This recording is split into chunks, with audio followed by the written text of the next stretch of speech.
right, a Wifco converter. We've gotten quite a few of these guys in lately, so hopefully we'll be able to kind of walk through what we need to know about these so that we stop seeing so many good ones come back to us. This particular one here, the complaint is that the converter quit charging on us. We've got a couple of different common issues that we're dealing with when your converter stops charging your coach.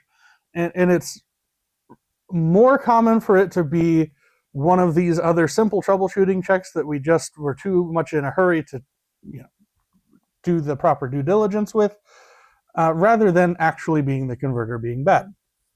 Chief among those is going to be that we've got a tripped circuit breaker, that we've got blown reverse polarity fuses, or if we're dealing with an issue of lithium versus AGM batteries, there's the potential this is an auto-detecting unit, so it will automatically detect the voltages, and actually our second complaint is about that. We'll circle back around to that here in a minute. But the first thing we want to do before we replace the whole board, just throw it out, is that we want to make sure that we're doing these couple of tests. We want to make sure we've got good power in, we want to make sure that we've got good power out of the converter, and we want to make sure we're checking those reverse polarity fuses. So when I'm talking about the reverse polarity fuses, I'm talking about this guy right down here.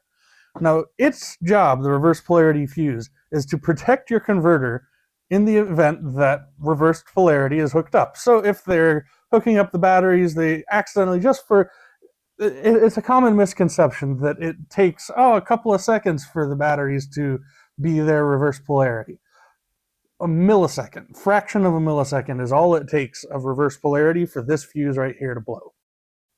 When I mean reverse polarity, I mean the customer goes to hook up their house batteries, they have a brain fart. They have one of those moments where their brain just turns off, they touch the positive lead to the negative on the battery, they touch the negative lead to the positive on the battery. Just a fraction of a second, long enough to go, oh shoot, that's not quite right.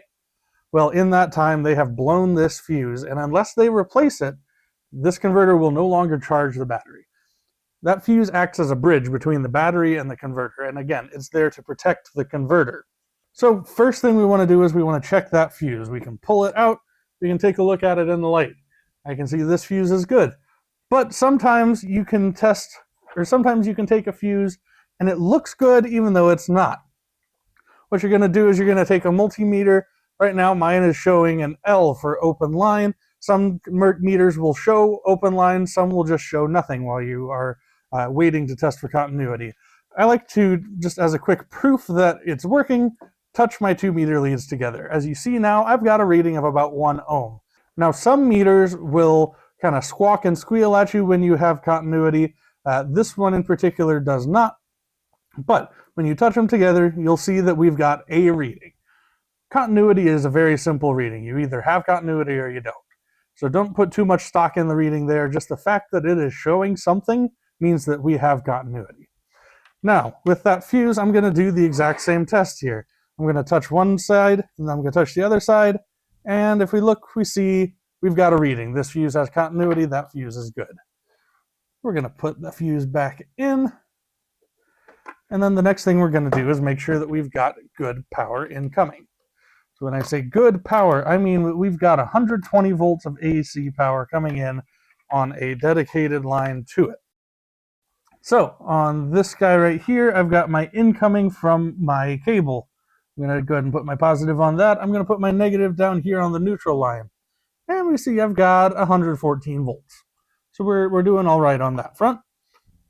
I'm going to then take my positive over here and I'm going to test it on my output to my converter. If you look right now, I've got 0.0 volts. Now what's causing that?